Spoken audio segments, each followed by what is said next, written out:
আপনার আমার বাবা অনেকের চলে গেছে, আছে না নাই? জোরে জবান খুলে বলেন। এই মজলিসেও খুঁজলে পাওয়া যাবে কত মানুষের মা জমিন থেকে বিদায় হয়ে গেছে। একটু হাত তুলে দেখান তো, কার কার ঘরে মা নাই?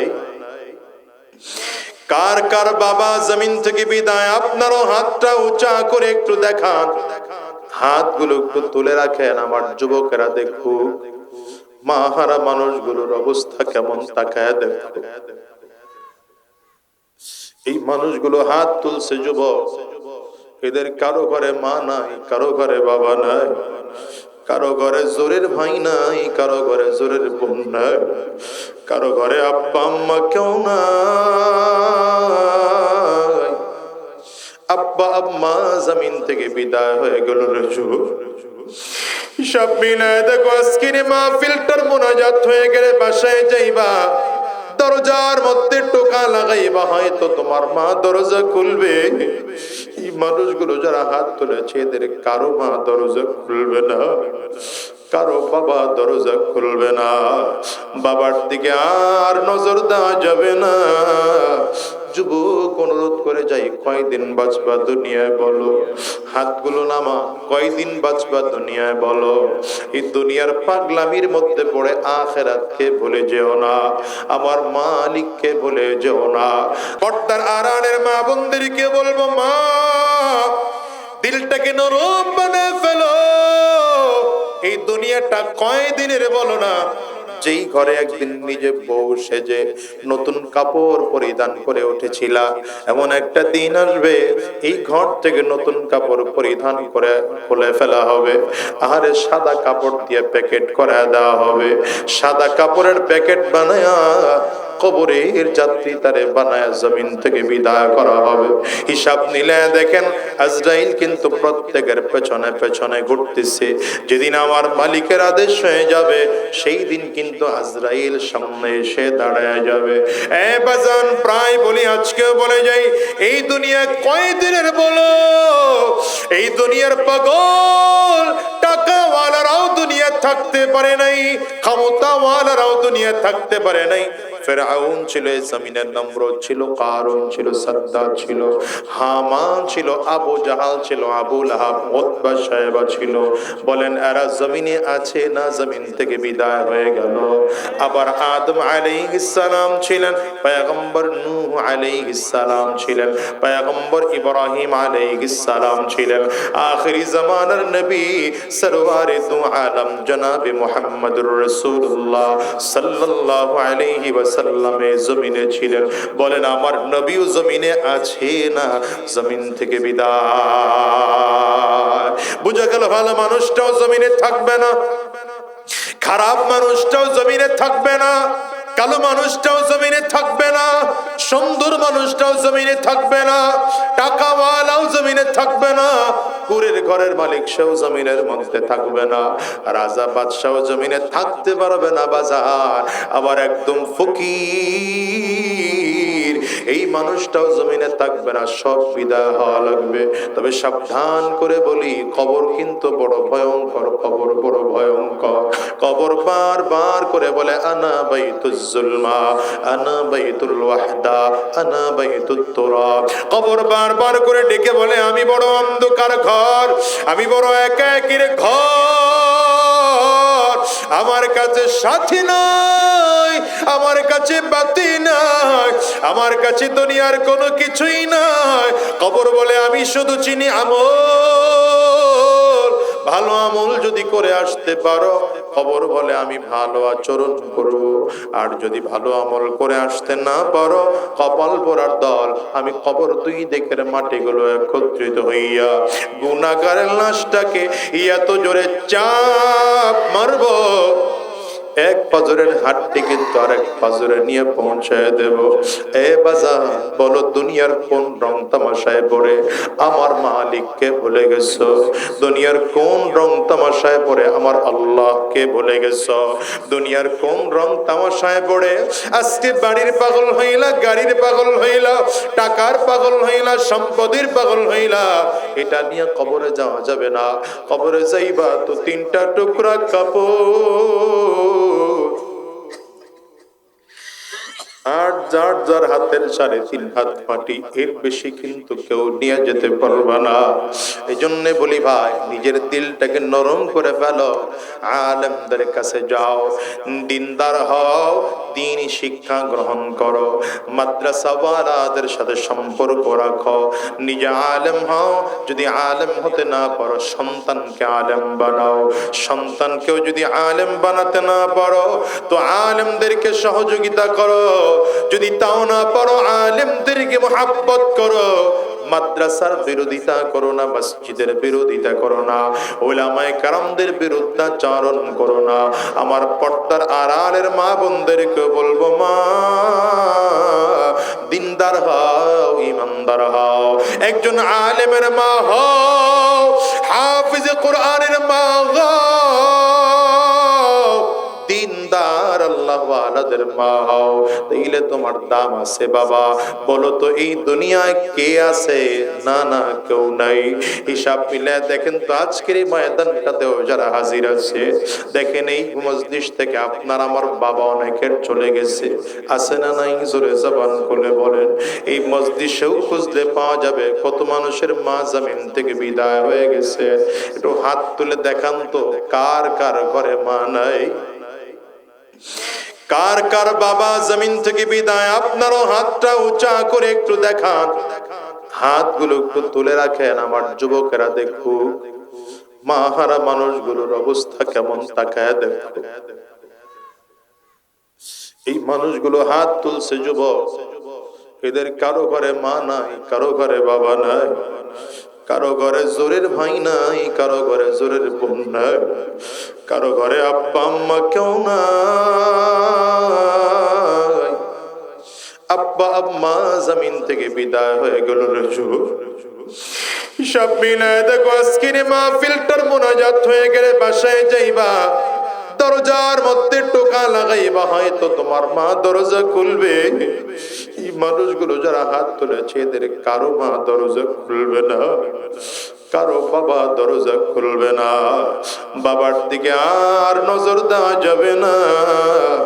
যুবক, অনুরোধ করে যাই, কয়দিন বাঁচবা দুনিয়ায় বলো? হাতগুলো নামা, কয়দিন বাঁচবা দুনিয়ায় বলো? এই দুনিয়ার পাগলামির মধ্যে পড়ে আখিরাতকে ভুলে যেও না, আমার মালিককে ভুলে যেও না। দুনিয়ার মহাব্বতে পড়ে জাহান্নামের আসামি হয়ে যেও না। দুনিয়ার মহাব্বতে পড়ে আলেমদের বিরোধিতা করো না, বরঞ্চ পাক্কা সচ্চা দিলে তওবা করো। আমার মালিক তো প্রতি রাতের শেষ ভাগে এসে বান্দাকে ডাকতে থাকেন, আলা মিন মুস্তাগফিরিন ফাগফির আলা, আলা মিন মুস্তারজিকিন ফারজুকা, আলা মুবতালিন ফাউআফিয়া। আমার মালিক প্রতি রাতের শেষ ভাগে এসে বান্দাকে ডাকতে থাকেন, গোলামেরা কে মুসিবতের মধ্যে আছো, আমি আল্লাহকে বলো, আমি আল্লাহ তোমার মুসিবত দূর করে দেব। কে আছো অভাবের মধ্যে, আমি আল্লাহর কাছে বলো, অভাব দূর করে দেব। কে আছো বান্দা গুনাহ করে ফেলেছো, আমি আল্লাহরে বলো, আমি আল্লাহ তোমার জিন্দেগির গুনাহ মাফ করে দেব। হে বাজান, যদি গুনাহ করে থাকো, রাতের অন্ধকারে তাহাজ্জুদ নামাজের মধ্যে দাঁড়ায় যাও, 2-4 রাকাত নামাজ পড়ে আমার মালিকের দরবারে হাত বাড়াও, আর চিল্লায় বলো, আল্লাহ, আমার চেয়ে বড় আসামি তোমার এই জমিনের মধ্যে আর কেউ নাই, আমার চেয়ে খারাপ মানুষের জমিনের মধ্যে আর কেউ নাই, আমার চেয়ে বড় গুনাহগার এই জমিনের মধ্যে আর কেউ নাই। আয় আল্লাহ, আমি জাহান্নামের বড় আসামি। আয় আল্লাহ, আমাকে মাফ করে দাও, ক্ষমা করে দাও। অন্যায় করবো না, শয়তানি রাস্তায় চলবো না, হারাম রাস্তায় চলবো না, উলামায়ে কেরামদের সাথে সম্পর্ক রেখে রেখে চলবো, মাদ্রাসাওয়ালাদের সাথে সম্পর্ক রাখবো, কোরআনের সাথে সম্পর্ক রাখবো, নবীর হাদিসের সাথে সম্পর্ক রাখবো, আমলওয়ালা জিন্দেগি বানাবো, হারাম রাস্তায় চলবো না। কারা কারা ওয়াদা করতে পারো বাজান? 2টা হাত উঁচা করে আল্লাহকে দেখাও, আওয়াজ দিয়ে চিৎকার করে জোরে ডাকো, আল্লাহ। আরো জোরে বলো, আল্লাহ। চোখ চোখে যদি পানি না আসে তো কান্নার ভান ধরে ডাকো, আওয়াজ দিয়ে চিৎকার করে জোরে ডাকো না আল্লাহ। পর্দার আড়ালের মা, তুমিও চোখের পানি ফেলায়া কাঁদো, গুনাহের কথা স্মরণ করে কান্না করো, কবরের আযাবের কথা স্মরণ করে কান্না করো, জাহান্নামের আযাবের কথা স্মরণ করে কান্না করো। দুনিয়ার ঘরে আগুন লাগলে যেমন পানি ছাড়া নিভানো যায় না, তোমার আমার গুনাহের কারণে ওই কবরে যে জাহান্নামের আগুন, ওটাও কিন্তু চোখের পানি ছাড়া নিভানো যাবে না। সাবধান, আজকের এই ময়দান থেকে ওয়াদা করে যাও, হারাম রাস্তায় চলবো না, শয়তানি রাস্তায় চলবো না, গুনাহের পথে চলবো না। যতদিন এই জমিনে থাকবো তোমার গোলামি করব। আল্লাহ তুমি কবুল করে নাও। চিল্লা বলো আমিন। আওয়াজ দিয়ে আরো জোরে বলো আল্লাহুম্মা আমিন। আলহামদুলিল্লাহিল্লাযী আহাতা বিকুল্লি শাইইন ইলমা ওয়া কাদা বিমা ইউরিদু হিকমাতান ওয়া হুকমা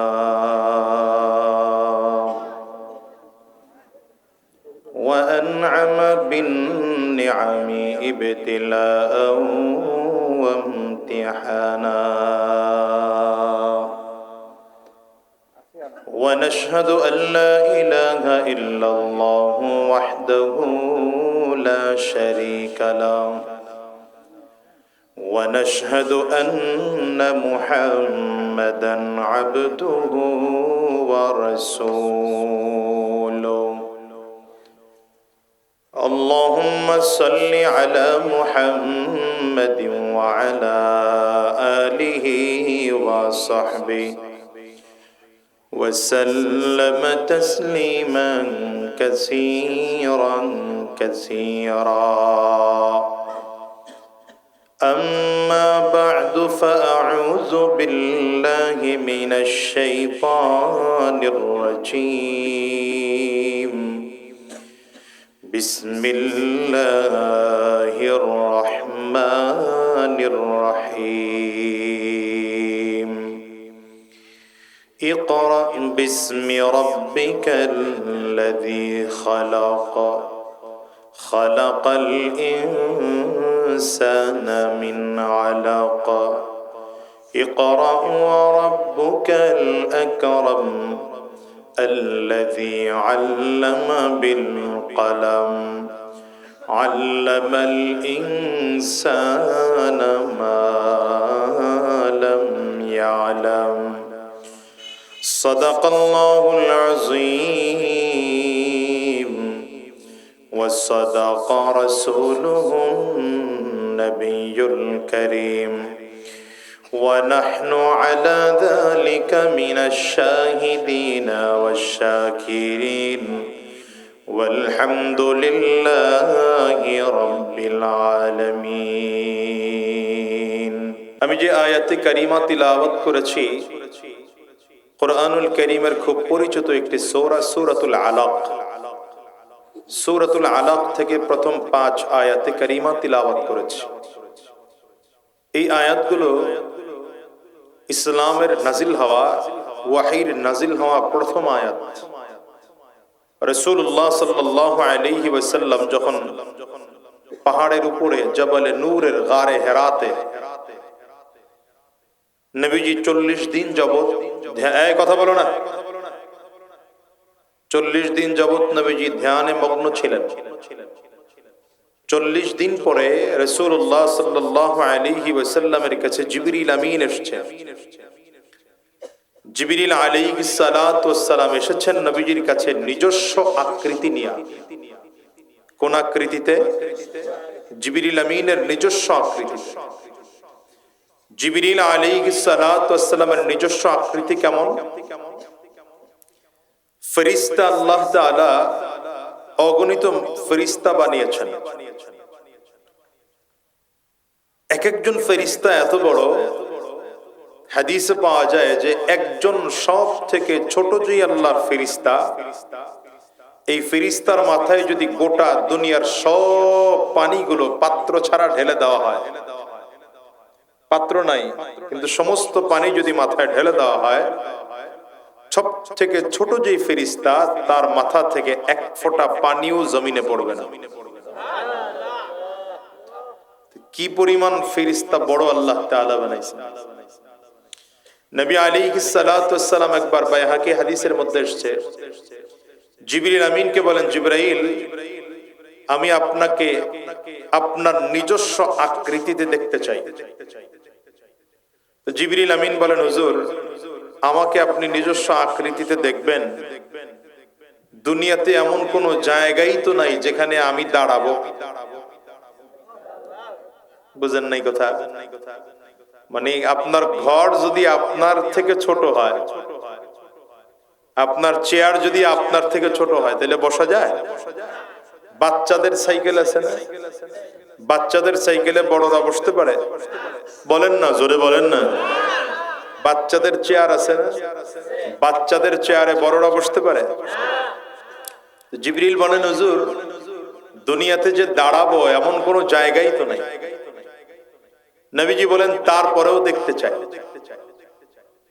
জিবরিল আমিন বলেন, হুজুর, তারপরেও যদি দেখতে চান তাহলে আপনি পূর্ব আকাশের দিকে তাকান। কথা বলে জিবরিল আমিন চলে গেলেন। কিছুক্ষণ পরে নবীজি খেয়াল করলেন, পূর্ব দিকের দিকে তাকিয়ে পুরো আকাশটা, পূর্ব সাইডটা কালো হয়ে গেছে।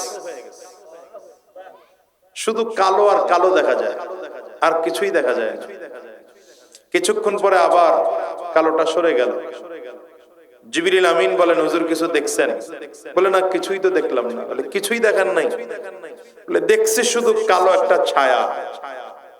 জিবরিল আমিন বলেন, হুজুর, এই যে ছায়াটা দেখছেন, আমাকে আল্লাহ তাআলা ৭০,০০০ ডানা দান করেছেন। আপনি যেটা দেখছেন ৭০,০০০ ডানার একটা ডানার অল্প কিছু অংশ দেখছেন।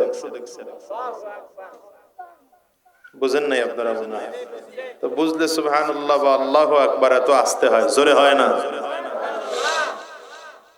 তো ওই জিবরিল আমিনকে আমার নবী নিজস্ব আকৃতিতে যখন দেখলেন, ওয়াহী নাজিল হওয়ার সময়, তো রাসূলুল্লাহ সাল্লাল্লাহু আলাইহি ওয়াসাল্লাম জিবরিল আমিনকে নিজস্ব আকৃতি দেখে ভয় পেয়ে গেছেন। জিবরিল আমিন আস্তে আস্তে আস্তে আস্তে করে নিজস্ব আকৃতির পরে নবীজির সামনে এসে দাঁড়িয়ে বললেন, সহিহ বুখারীর বর্ণনা, ইকরা ইয়া মুহাম্মদ, মুহাম্মদ আপনি পড়েন। নবীজি উত্তর দিলেন, মা আনা বিকারিন, আমি তো পড়তে জানি না, পাঠক নই। কারণ আমার নবী তো দুনিয়ার কারো কাছে লেখাপড়া করেন নাই, দুনিয়ার কোন উস্তাদের কাছে আমার নবী লেখাপড়াই করেন নাই। আল্লাহ তাআলা নবীকে দুনিয়ার কারো কাছে লেখাপড়া করার সুযোগই দেন নাই। যতটুকু লেখাপড়া করানোর, কে লেখাপড়া করিয়েছেন? আঙ্গুল উঁচা করে চিল্লায় জোরে বলেন। জিবরিল আমিন বলেন, হুজুর পড়েন। নবীজি বললেন, আমি পড়তে জানি না। এখন কি করলেন? পয়গম্বর নিজেই বলেন, জিবরিল ফাআখাযানি, জিবরিল আমাকে ধরলেন, ফাগাত্তানি, জিবরিল আমার সিনার সাথে সিনা মিলিয়ে জোরে চাপ দিলেন। এত জোরে চাপ দিয়েছেন, হাত্তা বালাগা মিন্নিল জুহুদ, প্রচন্ড ব্যথা পেয়েছি আমি। চাপ দিয়ে ছেড়ে দিয়ে বললেন, ইকরা, আবারও পড়েন। খুব ভালো করে বুঝেন কথাটা। জিবরিল আমার নবীকে বললেন পড়েন, নবীজি কি বললেন? পড়তে জানি না। কথা না বললে কিন্তু আমি কথা হবে না। বলেন, জিবরিল যখন আমার নবীকে বললেন পড়েন, নবীজি কি বললেন? পড়তে জানি না। আচ্ছা, আমি যদি আপনাকে কোনো কিছু জিজ্ঞাসা করি, আপনি না পারেন, আর আপনি যদি স্বীকার করেন, হুজুর আমি তো বিষয় জানি না, তাহলে আমার উচিত কি আপনাকে শিখিয়ে দেওয়া? জিবরিল আমিন আমার নবীকে আলাদা শিখিয়ে দিলেন না, বরঞ্চ সিনার সাথে সিনা মিলিয়ে চাপ দিয়ে আবারও ছেড়ে দিয়ে একই কথা বললেন, পড়েন। কারণ কি? গোটা পৃথিবীর মানুষকে বুঝাতে চাইলেন, দুনিয়ার যত শিক্ষা আছে সব শিক্ষা চাইলে ইন্টারনেট টিপলেও শিখা যায়, ফেসবুক চালায়া চালায়া হইলেও শিখা যায়, গুগলে সার্চ দিলে দিলে শিখা যায়। এআইতে সার্চ দিয়ে শিখা যায়, কিন্তু ইসলামের জ্ঞান যদি শিখতে হয়, কোরআন ও হাদিসের জ্ঞান যদি শিখতে হয়, তাহলে আলেমদের সুহবতে এসে দিলটাকে আল্লাহ মুখী করে দিন শিখতে হয়। এজন্যই তো ওয়াজ মাহফিল, এজন্যই তো হাক্কানি পীর মাশায়েখদের খানকা, এজন্যই তো জামাতে তাবলীগের হক জামাতের মেহনত, এজন্যই তো জুমার দিনের বয়ান, এজন্যই তো উলামায়ে কেরামদের হাক্কানি উলামায়ে কেরামদের মেহনত। কারণ কি? কারণ হলো এই ওয়াজ মাহফিলগুলোতে মানুষ আসবে, অত্যন্ত আদবের সাথে আলেমের সামনে বসবে, দিলের কান লাগিয়ে দিলটাকে আল্লাহ মুখী করে দ্বীনের কথা শুনবে, দিলটাকে নরম করে শিখে তারপরে বাড়িতে যাবে। বুঝলেন কিনা? এই যে আপনারা এখানে যারা বসছেন, দেখেন আপনাদের বাসায় কিন্তু আরো বসার সুন্দর জায়গা, কথা বলে না, কিন্তু আপনাদের এই বাসার সুন্দর জায়গা বাদ দিয়ে এখানে এসে বসলেন কেন? এখানে আসলে দ্বীন শিখা যায়, এই জন্য এই জায়গাটায় বসছেন, ঠিক না ঠিক বলেন? এই জন্য আপনার ঘরে যত দামি সোফা থাকুক, দামি বিছানা থাকুক, সেটার দাম নাই, এই জায়গার দাম আছে। বলেন না, বলেন না, বলেন না। এই জায়গার এখন কেমন দাম? এই জায়গার দাম এখন এমন, রাসূলুল্লাহ সাল্লাল্লাহু আলাইহি ওয়াসাল্লাম বলেন, হাফাতহুমুল মালাইকা, আল্লাহ তাআলার ফেরেশতারা পুরো জায়গাটা বেষ্টন করে দাঁড়িয়ে আছে। নবীজি বলেন, ওয়া নাযালাত আলাইহিমুস সাকিনা, আল্লাহ তাআলা এখন আমাদের প্রতি শান্তির বৃষ্টি বর্ষণ করছেন। পয়গম্বর বলেন, ওয়া গাশিয়াতহুমুর রাহমা, আল্লাহ তাআলা আমাদেরকে রহমতের চাদর দিয়ে আবৃত করে রেখেছেন। এজন্য এই মজলিসের খুব দাম। এক নম্বর শিক্ষা, দ্বীন শিখতে হলে আলেমদের সুহবতে গিয়ে শিখতে হয়। বুঝলেন কিনা কথা? দ্বিতীয় কথা, জিবরিল আমিন একবার চাপ দিলেন, আবার ছেড়ে দিলেন, আবারও বললেন পড়েন। নবীজি আবারও দ্বিতীয়বারও বললেন পড়তে জানি না। জিবরিল আমিন আবারও ধরলেন, আবারও চাপ দিলেন, আবারও ছেড়ে দিলেন, আবারও বললেন পড়েন। নবীজি দ্বিতীয়বারও বললেন পড়তে জানি না। জিবরিল আবারও ধরলেন। নবী বলেন, ফাগাত্তানি সালিসা, জিবরিল আমাকে তৃতীয়বার চাপ দিলেন। ফাআরসালানি, আবারও ছেড়ে দিলেন। ছেড়ে দিয়ে বললেন, ইকরা বিসমি রাব্বিকাল্লাযী খালাক, যে রব আপনাকে সৃষ্টি করেছেন সেই রবের নামে পড়েন। নবীজি এখন গড়গড় করে জিবরিলের সাথে পড়া শুরু করেছেন, ইকরা বিসমি রাব্বিকাল্লাযী খালাক, পড়েন।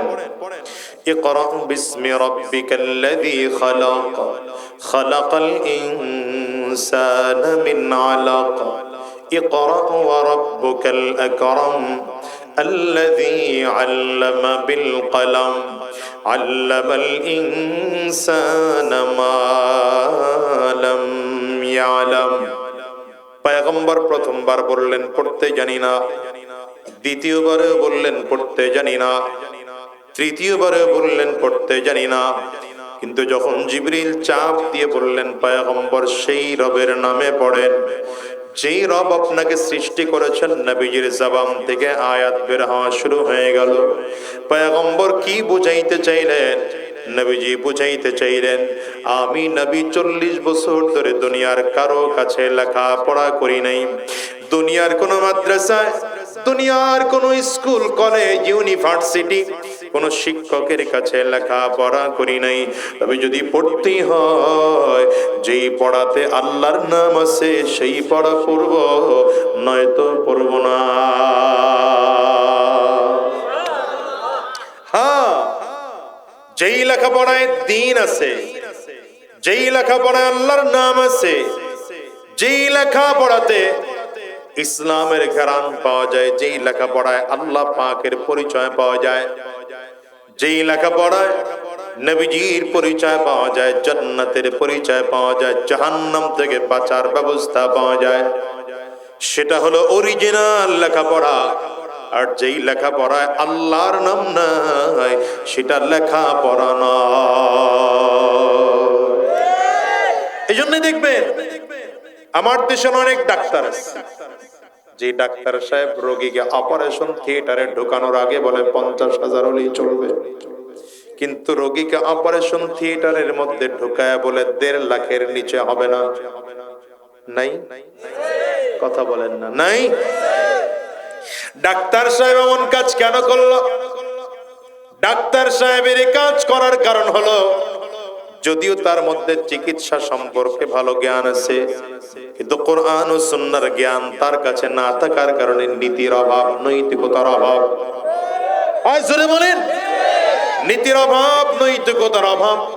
এই জন্য মানুষটা নীতি শিখতে পারে নাই, নৈতিকতা শিখতে পারে নাই। মানুষটার মধ্যে যতক্ষণ পর্যন্ত কোরআন ও সুন্নাহর জ্ঞান না থাকবে, মানুষ নীতি আর নৈতিকতা শিখবে না, মানুষের মতো মানুষ হতে পারবে না। আমার দেশের হাজারো ইঞ্জিনিয়ার আছে, যে ইঞ্জিনিয়ার সাহেবদের অবস্থা এমন, আমরা বিগত দিনে দেখছি রডের পরিবর্তে একের পর এক বাঁশ দিছে। কথা বলেন, দিছে না দেয় নাই? আচ্ছা, ইঞ্জিনিয়ার সাহেব রডের পরিবর্তে বাঁশ দিল কেন? কারণ কি? কথা বলেন না, কোন টু শব্দ হবে না, সাবধান বসেন। রডের পরিবর্তে বাঁশ দিল কেন ইঞ্জিনিয়ার সাহেব? দেওয়ার কারণ হলো তার মধ্যে কনস্ট্রাকশন সম্পর্কে ভালো জ্ঞান আছে, কিন্তু দ্বীনের জ্ঞান না থাকার কারণে ইঞ্জিনিয়ার সাহেবের মধ্যে নীতি নাই, নৈতিকতা নাই। ঠিক না? আমাদের দেশের অনেক অ্যাডভোকেট সাহেব আছেন, যে অ্যাডভোকেট সাহেব চাইলে মামলা 3 দিনে শেষ করতে পারেন, তো সেই মামলা 5 বছরেও শেষ হয় না। আছে না নাই? বলেন। আমি তো আমার কথা বলি, আমার এলাকার এক মামলা 4 বছর ধরে চলতেছে। 4 বছর চলার পরে আমার কাছে আসছে, কি ব্যাপার, সমস্যা কি? সমস্যা হলো জমি নিয়ে মামলা হয়েছে, বাদীর খরচ হয়েছে 5 লাখ, বিবাদীর খরচ হয়েছে 7.5 লাখ। কত? বাদীর কত? 5 লক্ষ, বিবাদীর 7.5 লক্ষ। যেই জমি নিয়ে মামলা, সেই জমির দাম হবে সর্বোচ্চ 1,20,000 থেকে 1.5 লাখ টাকা। হ্যাঁ, খুব লাভ হয়েছে না? এই 4-5 বছর পরে বাদী আর বিবাদী উভয় মিলে কয়, দেখ আর কতদিন মামলা চালাবো, চালাই বা লাভ কি?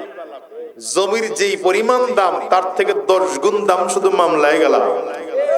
এই দামাদামি করে লাভ নাই, এবার তুই আর আমি একটা ম্যানেজ করে খাই। আর এই যে অ্যাডভোকেট সাহেব, যে মামলা 2 দিন 3 দিনে খালাস করা সম্ভব, এটা এতদিন ঘোরাইলো। কারণ কি? কারণ হলো অ্যাডভোকেট সাহেবের মধ্যে আইনের ব্যাপারে ভালো জ্ঞান আছে, দ্বীনের জ্ঞান না থাকার কারণে নীতি আর নৈতিকতা না। পড়েন নাই, 3 বার পড়া শুরু করলেন কেন? নবী বুঝাইতে চাইলেন, যেই পড়াতে আল্লাহর নাম আছে সেই পড়া পড়বো, যেই পড়াতে আল্লাহর নাম নাই সেটা পড়ব। সুতরাং আপনি আর আমিও যেই শিক্ষা আল্লাহর নাম আছে সেই শিক্ষা গ্রহণ করা দরকার, যদি মানুষ হতে হয়। এবার বলেন, এই শিক্ষা কোথায় দেওয়া হয়? স্কুলে? বলেন বলেন বলেন বলেন। কলেজে? ইউনিভার্সিটিতে? কোথায়? বলেন কোথায়?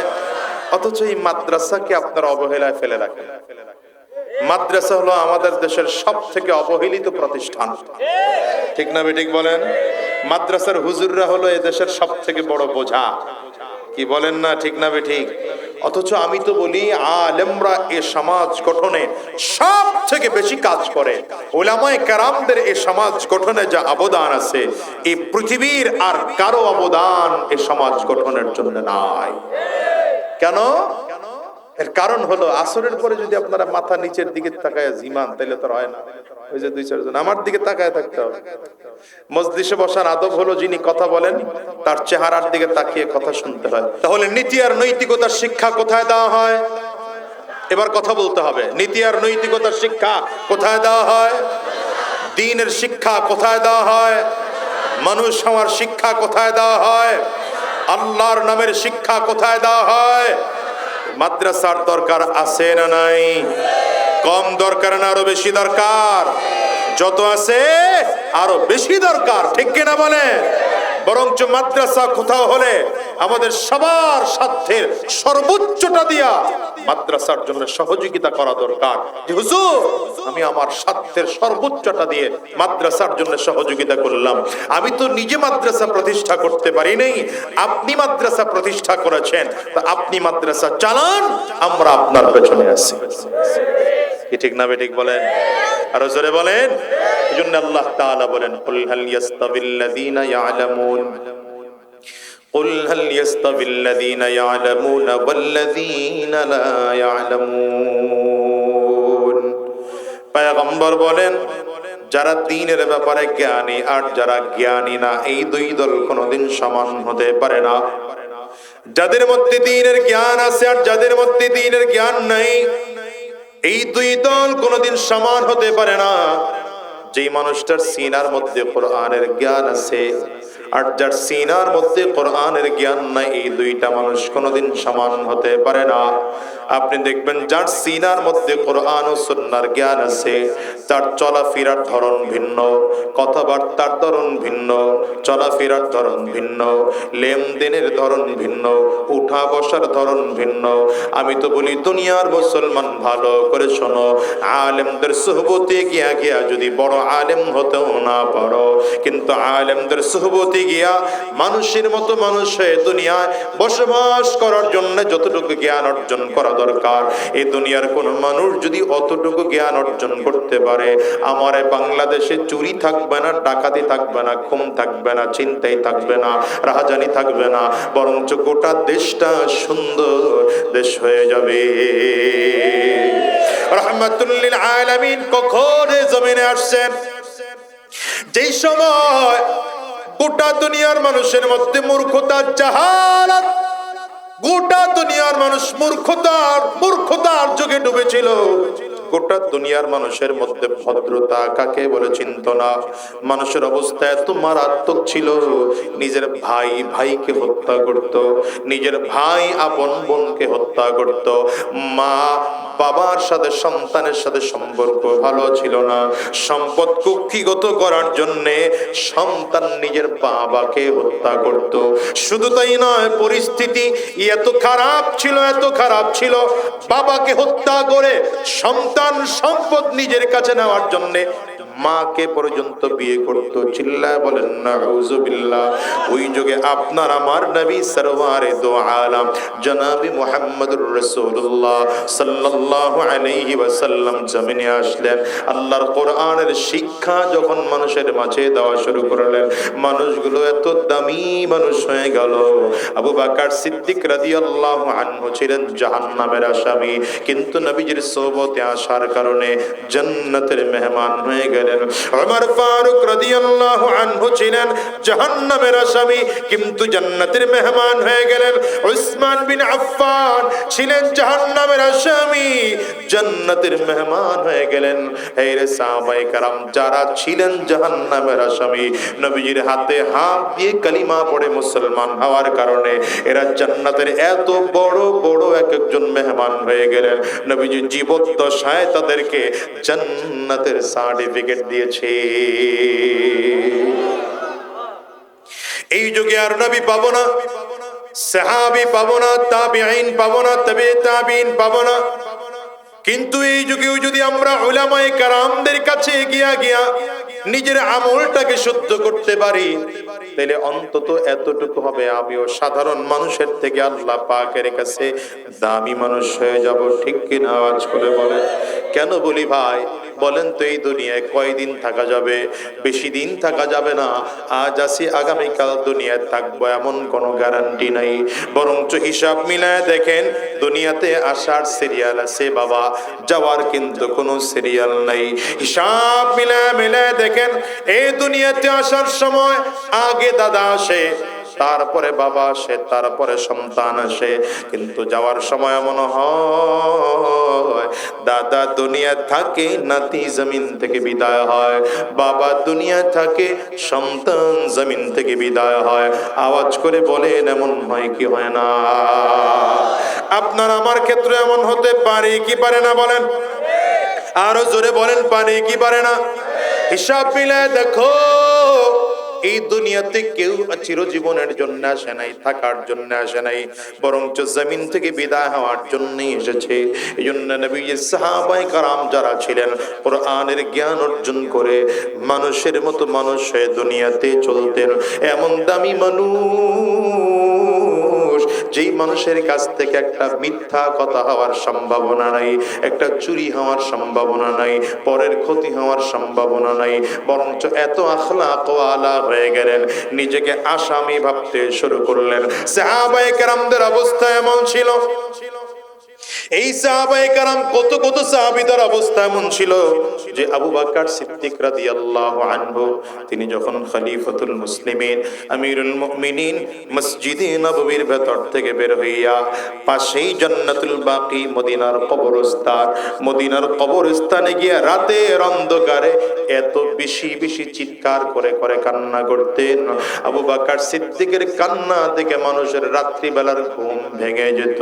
চিল্লায় ডাক দিয়ে বলতো, আবু বকর কেন চোখের পানিগুলো ফেলে ফেলে কান্না করো? আবু বকর সিদ্দিক বলেন, ভাই কবর দেখলে আমি নিজেকে ধরে রাখতে পারি না, আমার ভেতরটা জ্বলে ওঠে, আমার মনে বড় ভয়, এই কবর বড় ভয়ঙ্কর, আমার এই কবরের মধ্যে আসতে হবে, এই কবরের মধ্যে যদি চলে আসি আর যদি কবরটা জাহান্নামের টুকরা হয়ে যায়, আমি দুনিয়ায় বাঁচতে থাকতে কোনো লাভ নাই, জমিনে এত আরাম আয়েশ করে কোনো লাভ নাই, কবরটা যদি জান্নাতের বাগান করতে না পারি তো আমার জন্য বড় আফসোস। এই জন্য আমি কবরের পাড়ে দাঁড়ায় দাঁড়ায় দাঁড়ায় কান্না করি আর বলি, মালিক আমারে মাফ করে দাও, জাহান্নামের আগুনের মধ্যে আমারে জ্বালাইও না। হযরত ওমর ফারুক রাদিয়াল্লাহু আনহুর অবস্থা কেমন ছিল? হযরত ওমর মাঝে মাঝে রাস্তা দিয়ে চলতেন আর চোখের পানিগুলো ফেলে ফেলে কান্না করতেন, এত বেশি কান্না করতেন, কানতে কানতে গালের মধ্যে কালো দাগ পড়ে গেছে। লোকজন বলে, ওমর গালের মধ্যে কালো দাগ দেখতে ভালো দেখা যায় না, একটু ঔষধ লাগান, গালের কালো দাগটা ভালো হয়ে যাবে। হযরত ওমর বলেন, আমিও জানি গালের মধ্যে ঔষধ লাগাইলে কালো দাগটা ভালো হয়ে যাবে, কিন্তু আবার মালিকের আদালতে কিয়ামতের ময়দানে কি নিয়ে দাঁড়াবো? আমার দাঁড়ানোর মতো কিছুই নাই, কিন্তু আমার আল্লাহ তাআলা যদি ডাক দেয়, রে ওমর আমার কাছে কি নিয়ে আসছো? আমি সেই দিন ডেকে বলবো, আল্লাহ আর কিছু তোমার দরবারে নিয়ে আসতে পারি নাই, একমাত্র তোমার ভয়ে, তোমার জাহান্নামের ভয়ে কাঁদতে কাঁদতে গালের মধ্যে কালো দাগ পড়াইয়া নিয়ে আসছি। ও দুনিয়ার মুসলমান, হযরত আলী রাদিয়াল্লাহু আনহু যখন কান্না করতে এত বেশি কাঁদতেন, গাল বেয়ে বেয়ে চোখের পানিগুলো দাড়ি ভিজে ভিজে টপ টপ করে করে জমিনের মধ্যে পড়তো। লোকজন দেখে বলতো, কান্নাহু তাল্লুন, মনে হয় যেন দাড়ি ভিজে হালকা হালকা বৃষ্টি পড়তেছিল। এটা কেন সম্ভব? এত জাহান্নামের এক একজন আসামি আজকে জান্নাতের মেহমান হয়ে গেলেন, নবীজির জবানে জান্নাতের সার্টিফিকেট পেয়ে গেলেন, এত দামি মানুষ, এরপরও কেন কান্না করেন? কান্না করার কারণ হলো ভেতরে যে ঈমান ঢুকছে, ভিতরে দ্বীনের শিক্ষা ভেতরে ঢুকলো, দ্বীনি শিক্ষা ভেতরে ঢোকার কারণে দিলটা এত নরম হয়ে গেল যে এখন নিজের আসামি আসামি মনে হয়। আমি এই জন্য বলি, ভাই দ্বীনি শিক্ষা মানুষকে বিনয়ী বানায়, দ্বীনি শিক্ষা মানুষকে নম্র বানায়, আল্লাহ ওয়ালাদের সোহবত মানুষকে নম্র বানায়, ভদ্র বানায়।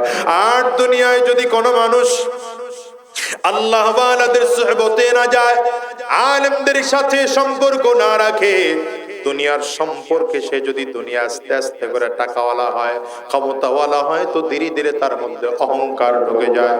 এই জন্য দেখবেন আমাদের দেশের ক্ষমতাওয়ালারা অহংকারী হয়ে যায়। এ বাবা, ওয়াজ মাহফিল কেন বলো? ওয়াজ মাহফিল হওয়ার মূল কারণ হলো এখানে মেম্বার থেকে আরম্ভ করে সেই সচিব প্রেসিডেন্ট পর্যন্ত, চৌকিদার থেকে আরম্ভ করে সচিব পর্যন্ত প্রত্যেকটা মানুষ এমন ময়দানে বসে বসে দ্বীনের কথা শুনবে, দিলটাকে নরম বানায় ফেলবে আর নিজের মনটাকে বুঝ দিবে আমি ডিসি হতে পারি, এমপি হতে পারি, মন্ত্রী হতে পারি, অনেক বড় বড় ক্ষমতাওয়ালা হতে পারে, কিন্তু আমার পরিচয় আমি আমার আল্লাহর গোলাম। বলেন আমরা কার গোলাম? আঙ্গুল উঁচা করে চিল্লা বলেন কার গোলাম? আমরা সব আল্লাহর গোলাম। আমার মালিকের গোলাম যদি হয়ে যায় তাইলে অহংকার করা যাবে না, বরঞ্চ বিনয়ী হও, নম্র হও, ভদ্র হও। এই জন্য বড় পীর আব্দুল কাদের জিলানী রাহমাতুল্লাহি আলাইহি বলে, যতক্ষণ পর্যন্ত মৃত্যুবরণ করে কবরে যাইয়া আল্লাহ পাকের পক্ষ থেকে মাফ পাইয়া জান্নাত নসিবে না মিলবে, ততক্ষণ পর্যন্ত নিজেকে একটা কুকুরের থেকে ভালো মনে করিও না। মুসলমান, নিজেকে একটা কুকুরের থেকে ভালো মনে করিও না, কারণ কুকুরের জান্নাত নাই, জাহান্নাম নাই, হিসাব নাই, নিকাশ নাই, ফুলসিরাত নাই, মিজান নাই। ওর তো আমার আল্লাহর আদালতে দাঁড়াতে হবে না, কিন্তু তুমি এমন একজন মানুষ, তোমাকে আমার মালিকের সামনে দাঁড়াইতে হবে কি হবে না? জোরে বলে। আল্লাহর আদালতে দাঁড়াবেন না এমন কেউ আছেন নাকি?